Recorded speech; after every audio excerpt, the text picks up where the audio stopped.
right, it is Tuesday night. After a couple weeks off during the off season, we are back for another episode of Goal Horns and Fight Songs. Mike, he's Wes, and we actually have a little bit of news to talk about this week, as far as college hockey goes. Haven't had really anything to talk about in the last couple of weeks, but now we do with an article that came out. Yeah, the off season brings a lot of stuff, a lot of news. Even there's even more news. I think the last couple of days with some changes up north. But every year there's some rule changes. This year is no exception, and we got some more. While we wait for our guest here, we can run through them. Uh, Starting with the big one that was listed on the article is the checking from behind. It can be reviewed for another way. Uh, when using video replay, officials will have the ability to review a major penalty and downgrade it to a minor penalty or no penalty. Officials can add to a major penalty during the review a game misconduct or disqualification. I think this is uh, similar to the contact to the head rule was something else that they did with this. I know they unless it was they could, because there was another one that they just did like last year where they could downgrade it to a minor if they thought it was the case. I think Um, that would make sense. And I know UMD has run into that at games that I've been to in St. Cloud, where even though no penalty is called, they take a look at it and it's either an all or nothing rule. Basically, the kid's kicked out or there's no penalty at all, and I don't think that should be the case. So I like the ability to at least throw the minor in there, downgrade it to a minor, give the kid the benefit of the doubt, where it just ended up being an awkward play. There was nothing, the the whole of the circumstances ended up being bad. And now if a kid gets hurt, well, I'm not trying to diminish that, but at a certain point, you can't really control that. It just the set of circumstances might end in that result. But I like the fact that you can have a minor now instead of a major or nothing at all. yeah. A lot of these rules, it seems to just be to align them closer to what the NHL does.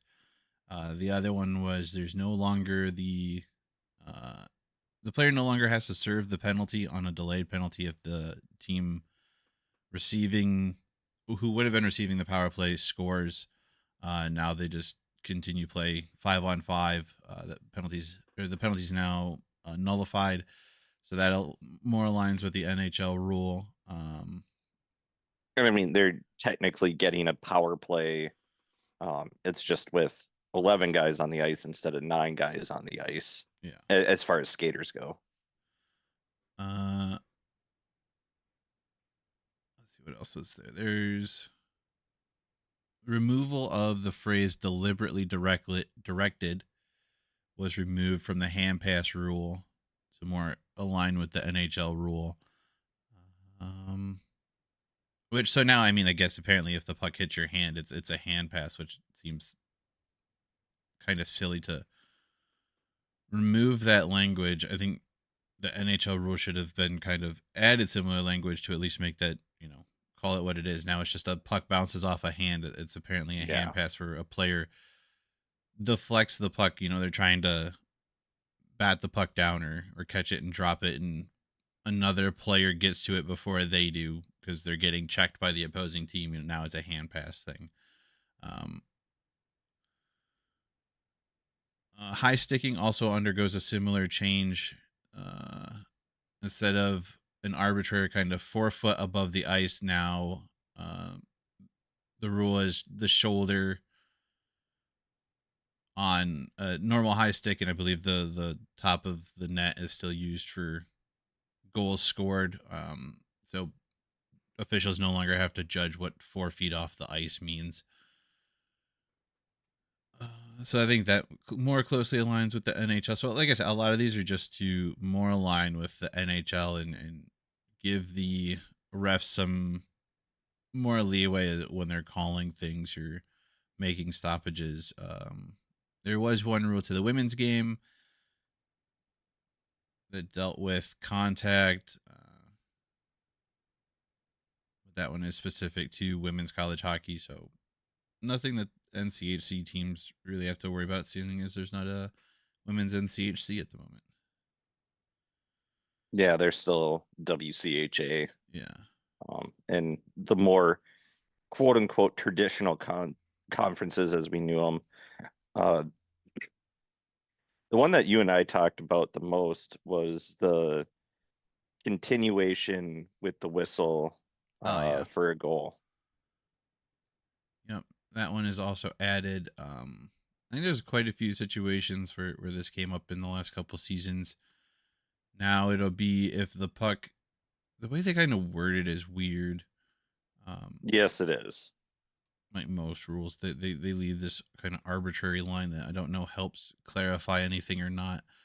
So apparently it's if the puck would have crossed the goal line on the original shot had the whistle not been blown, the whistle no longer kills the play and the goal can be awarded. It's so if it still doesn't stop necessarily anyone being frustrated or whatever if people are jamming away at the puck when the whistle's blown, those can still be determined to not be goals. So there will still be goal line controversies, I'm sure. But Oh yeah. I I'm sure there's some goals that would have been awarded under this new rule had it been in effect for longer. Let me go back to what we actually said.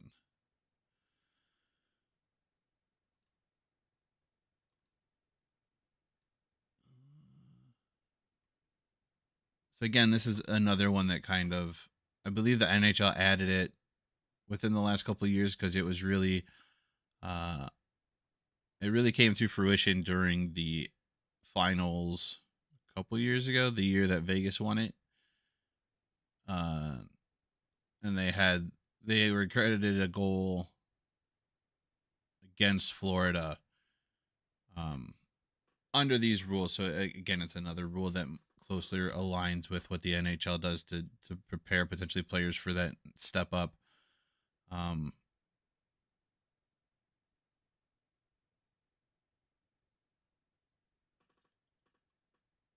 so yeah, It, so it and I think it's only if the ref had attended.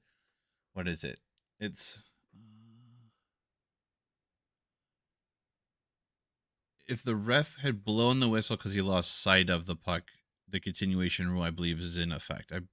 That's so there's still going to be ways where the whistle was blown, or there's still going to be some kind of again. It's going to be one of those things where until we see it used situationally, and they explain that this is what they're doing with it, no one's really going to know what's happening.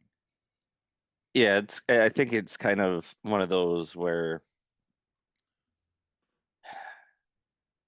the intent is right, but I don't think there's anything with officiating. Half the crowd is always going to be upset, no matter what you do. Um, but they seem like they've almost created more controversy by doing this because the ref can say, "Well, I thought the puck was underneath the arm." You go to the replay, you clearly see it's behind the goalie and it's continuing to slide in.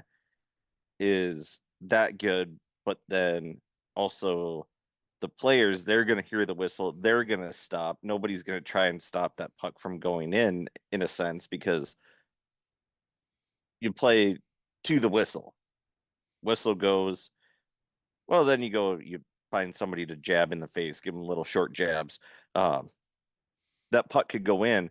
So, what is going to constitute the ref just losing sight of the puck versus them uh thinking it was frozen versus it's one of those rules where I think they probably needed to elaborate more and specify it more than just throwing it out there and saying, yeah, it's fine.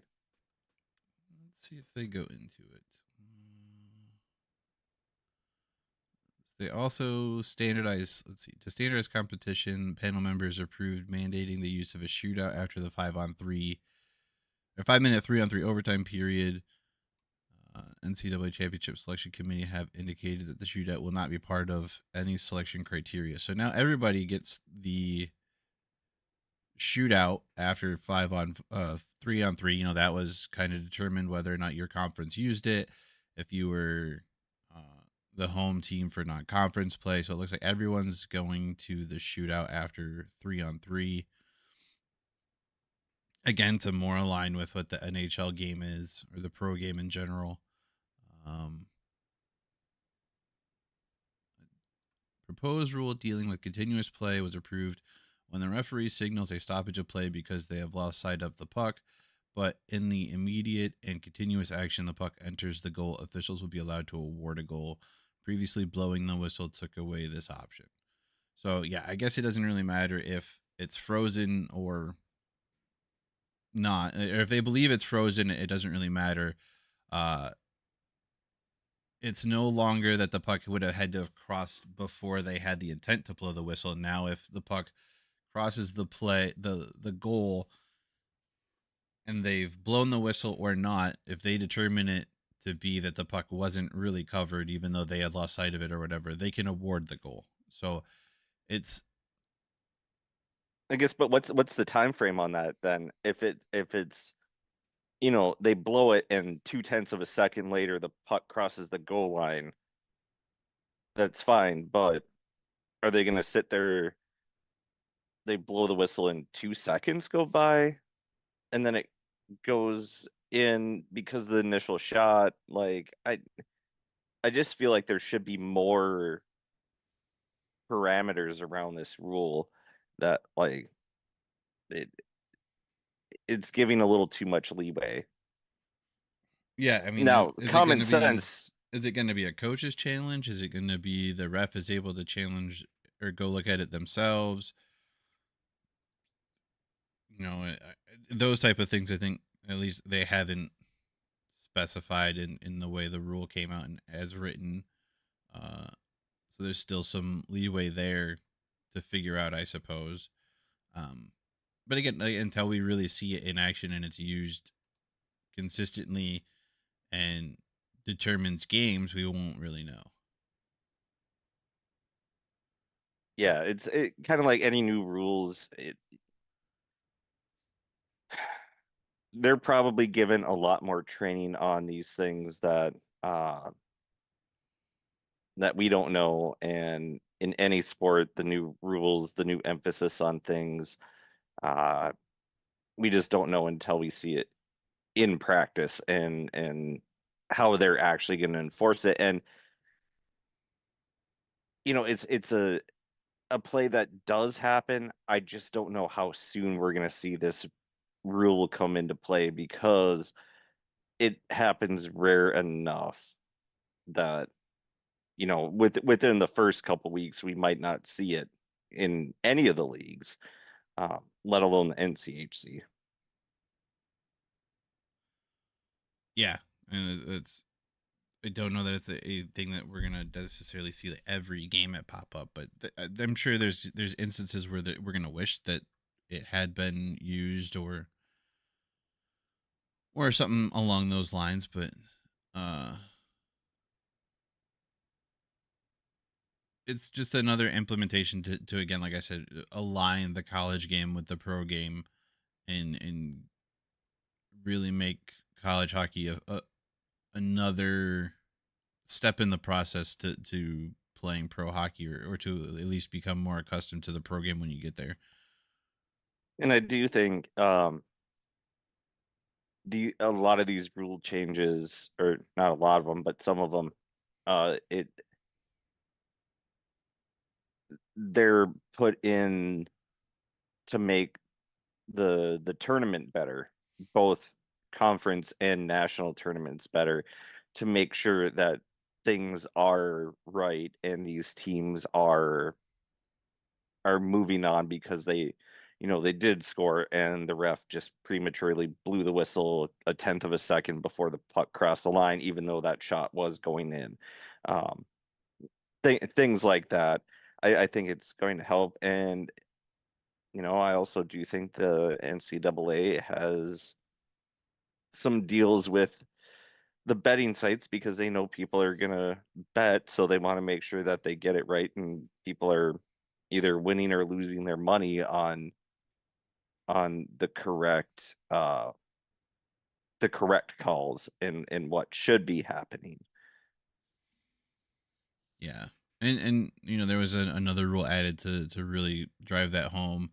In postseason games that use a video replay official, it is optional to clear game-winning goals in overtime. If a review is needed, the on-ice officials will make the final determination. So in those circumstances where there's a questionable goal in overtime, uh, it looks like the video replay official will be able to review it right away and communicate to the on ice officials like, hey, you guys need to look at this. Ow, it could be Nice. close.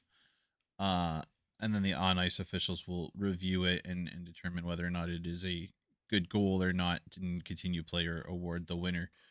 Um, and hopefully we could continue to avoid the half hour restart that they had in the CCHA a couple years ago in their conference tournament. Oh, and I think yes, that's more pressure on the on ice officials in a certain sense, but they're going to catch the ire of whatever fan base is scored on regardless, even though it's like, in the professional leagues, um they they go to Toronto in the NHL, they go to Secaucus in the NBA, everybody, nobody's paying attention like, oh, they made the call, the replay people. It's whoever the refs are on the ice. So it's like, well, I don't think it's going to make that much of a difference because they know they're going to catch absolute hell from one fan base or the other, uh, for whatever call they make. I just wouldn't want to be put in that position. Ugh, that would not be fun, especially in the NCAA tournament. No, and it's we talk about the refing every year. We understand that it's not a full time job, or these guys, they care about the game and they want to be a part of the community. But at the end of the day, it's more work for them to have to learn these rules and implement them and enforce them how they see fit. Because a lot of rules are still judgment calls. Uh, the human element is always there, and fans just kind of want things to go their team's way more often than not, and that's not always uh, the truth of the matter. Not Hmm. everything goes the way we want it to, and in some Yeah. regards, I don't think we're really helping officials. Like, I do think the idea of taking away the 4 foot off the ice rule is probably a smarter idea because it's easier just to go, oh yeah, that stick is above that player's shoulder. That's a high stick. Oh, that stick's above the crossbar. That's a high stick, no goal, as opposed to, oh well, is his stick 4 feet off the ice? Well, it could be 3 feet 11 inches. I mean, that's close enough Hmm. to 4 feet. Or, the only one I'm not super thrilled about rereading through these is taking away the language of deliberately directed uh, from the hand pass rule. I don't know that benefit to me. I think like the rules should be a clear, more black and white thing. um Even though that's not, it doesn't result in a penalty, it just results in a stoppage of play. But there was an instant last season, where Western versus St. Was it St. Cloud in the playoffs? I think it was St. Cloud in the playoffs. I think that's who you played. Yeah, it was, and then it was like game 1 of the playoff, or it was either game 1 or game 3. But, I mean, that ended up being kind of a pivotal play in that game, and under the current rule where the puck had to be deliberately directed, I don't think that Western violated the hand pass rule. Now, under the new rule, yes, the ref would have been right and it should have been stopped, but there were also multiple possession changes, and St. Cloud also had control of the puck at one point and failed to clear the puck out. So it was missed in it was either missed or determined not to be a hand pass during the actual play, and it wasn't upon until review that it was determined that it Yeah. was. Yep. And half the people watching at home weren't even shown the right play, but until later. But the term deliberately directed, I think, actually plays a huge role in the hand pass, or should play a huge role in the hand pass role, because that's what kind of gives the team one. That's what a pass is. It's a directed It's move, deliberately deliberately directed. directed to your teammate. Uh, but that's what sets up kind of the unfair advantage. You know, if an advantage is gained, if a player can deflect a puck into the net and it be deemed off the foot and it be deemed a goal because he's turned his foot towards the net, but it's not a goal if there's a distinct kicking motion. I believe that Mhm. same distinction should have been left in the hand pass rule. Like, that's, if it's not a deliberate act of passing the puck with your hand, to me it's not a hand pass, it's just a deflection. Yeah, because that play, it it just deflected off of him. I mean, I honestly don't know why it was called a hand pass, but if you're sitting there and you're at the blue line and you hammer that puck in and it goes to your teammate, well, yeah, you deliberately fired that puck back into your own zone. That's deliberate. But if you go up and it deflects off the tip of your glove, your finger, and your teammate happens to pick it up and he goes in, now it sounds like they're going to blow that dead and call that a hand pass. You didn't pass it. Yeah. You were trying to catch it, but it just happened to hit your hand. I don't know why that would be deemed illegal, because you didn't gain, like you said, you didn't gain an advantage.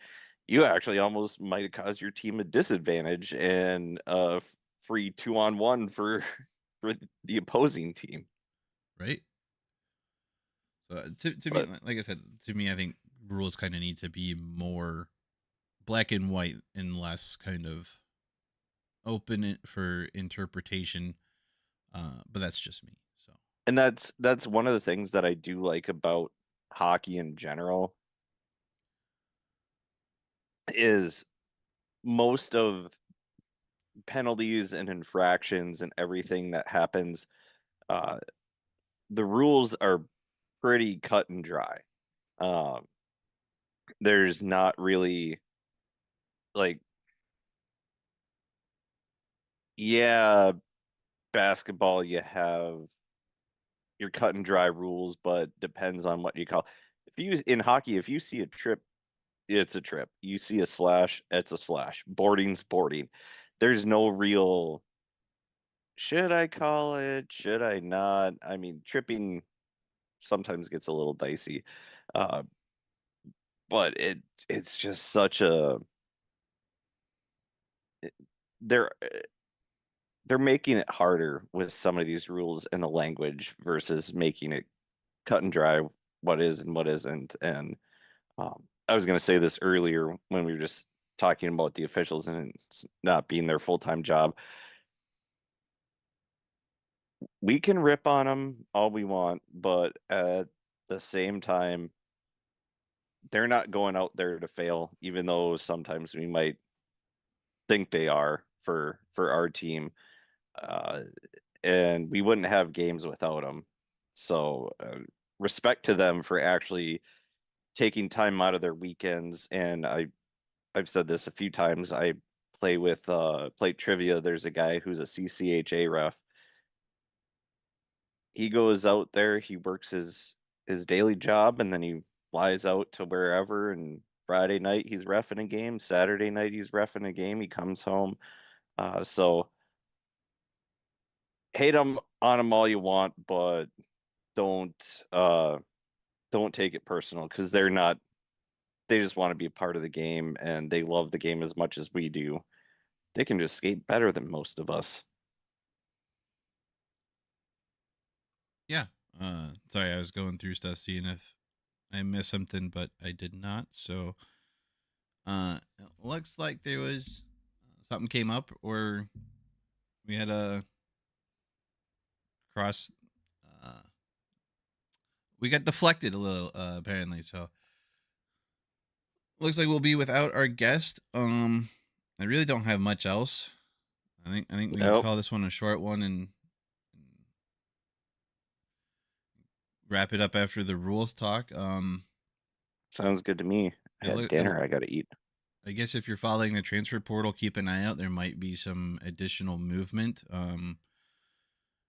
Northern Michigan's coach stepped away, so that opens the door for them. I believe they have 30 days to for players who wish to Oh, enter really? the transfer portal. Yep, similar to what we saw with Vermont last year. So there could be even an incoming freshman on the move from Northern Michigan. I believe they already had an interim coach named, so hopefully they'll get some stuff going and they won't lose too many more players. That was a school that suffered some big numbers in the transfer portal and a lot of transition at the end of the season player wise, but their entire coaching staff has now also transferred out. So again, they could there could be a Huh. few more players on the move or joining the entering the transfer portal here in the next couple of days as they get that opportunity with the coaching change to seek other opportunities. I Um, had not heard that. I didn't know Grant was stepping down. He was part of the back-to-back national championships at the University of Minnesota when he played. He was a really good player, and he's had pretty good success. But sounds like he's headed to the pro ranks somewhere, which good for him. so, but yeah, I think that's gonna do it. Like I said, unless something changes, I haven't seen any emails or other notifications, so we will call it there. I apologize for, I guess, sort of misleading things. We were under the impression that we were going to have a guest. It didn't work out. So it is what it is. And we'll work on continuing to try and get something going here in the off season. But yeah, it'll be a short one tonight. So thank you for those who stopped by to hopefully see what it was. Until the next one, pucks on net, good things happen, like Go Horns and Fight Songs. We're out of here.